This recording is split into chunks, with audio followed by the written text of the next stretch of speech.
এই মুহূর্তে আপনারা যে ছবিটি দেখছেন, আপনাদের মনে কি প্রশ্ন উঠছে? ভাবছেন এটা হয়তো কোনো ডাক্তারবাবুর চেম্বারে, আর ডাক্তারবাবুর জন্যই অপেক্ষা করছেন সবাই, নাকি পৌরসভার কোনো দপ্তরে সাধারণ মানুষ পরিষেবা পাওয়ার জন্য অপেক্ষা করছে? এমন কিছু ভাবছেন তো? না না, এসব কিছুই নয়।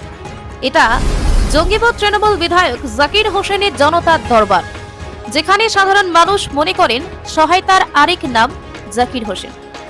যেখানে কোনো জাতের ভেদাভেদ হয় না, যেখানে কোনো সাম্প্রদায়িক বিভাজনও নেই, রয়েছে শুধু মানবতা আর ভালোবাসা।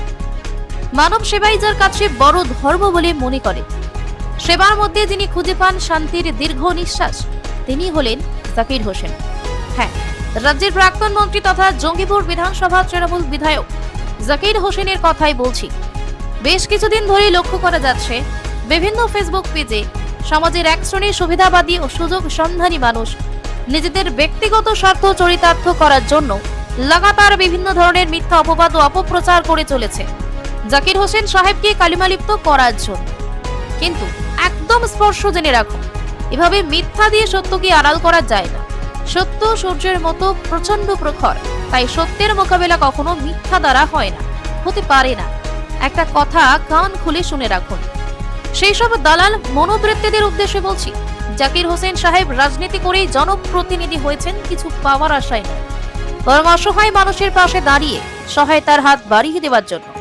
আর তেনাকে উদ্দেশ্য করে বলা হচ্ছে তিনি বিজেপি করেন, তিনি স্বার্থের জন্য চলেন। তাদের বলবো, আপনারা জাকির হোসেনের পায়ের একটি আঙুলেরও যোগ্যতা অর্জন করেননি। আগে সেই যোগ্যতা অর্জন করুন, তারপর সমালোচনা করুন।